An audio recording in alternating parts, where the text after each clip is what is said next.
Hello everyone, and today we're going to take a look at some at the most common misconceptions about BEF reenacting.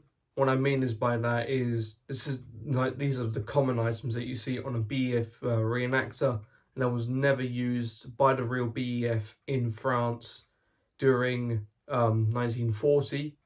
Reason why I say 1940 because in 1939 they would have still had service dress in 1908, but of course.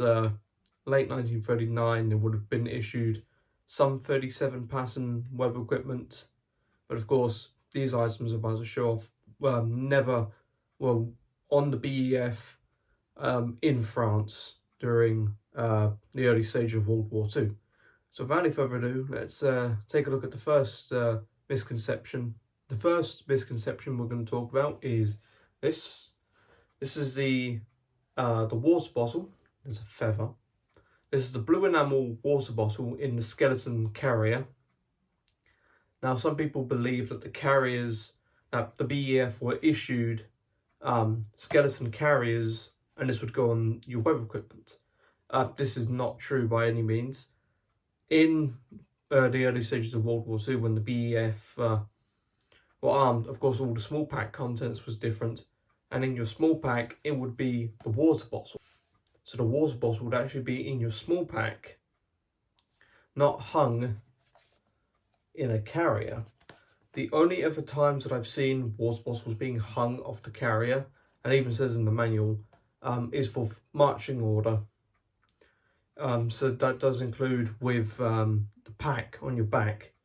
So really you would have the carrier and the bottle, but ideally you wouldn't really be carrying this on the belt if you had the small pack on your back, as you would have the bottle in your small pack. So that's often a common thing I see with BEF reenactors. It's not as bad compared to as this next item that we're going to talk about right here, right now. But of course, one thing is when you do BEF reenacting, you need to have a blue enamel with green felt, as basically these bottles would have been reissued from the First World War. But however, you can use the really, really rare 1939 aluminium water bottles. So basically there were bottles the same as this, made out of aluminium, but however they were quickly scrapped simply because the aluminium was required for Spitfires and other parts for the war effort. So that's the water bottle. The next item we're going to talk about is this.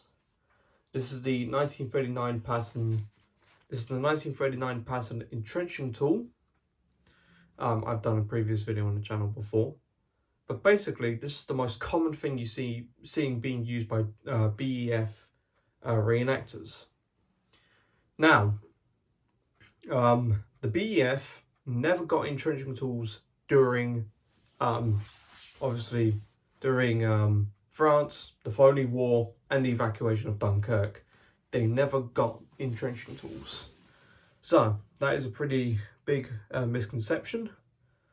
Reason why people often buy these is simply because there is one picture of Tommies, one being armed with a Thompson machine carbine, and the other being armed with an SMLE, and you see the entrenching tool hanging off. And most people think because they've got a Thompson, it's BEF and the SMLE. Not necessarily true. The 1939 pattern entrenching tool was basically not given to the BEF. It was only used by men in training, and I presume some new guys would have been issued these. But of course, the only real bit of combat that these would have seen was not France, but they would have seen Italy. You can see the pictures of the 5th Division embarking to Italy in July 1943. And you can see that they're still wearing these, even though the two-part entrenching tool was back in manufacture. So that is the final item of most commonly used by BEF reenactors. So then, I hope you found this video informative and enjoyable. This is literally just like, this is just something I always see with reenactors that portray the British Expeditionary Force in France. And of course, every single time I see it, I always think, you don't need that. You don't need it because it was never issued to the BEF. Besides from the water bottle, which was issued to the BEF, but it wouldn't be on the belt, well, hanging off your cross-strap braces, it would be in the small pack. So yeah, that's just my only misconceptions about the BEF equipment. And until then, bye for now.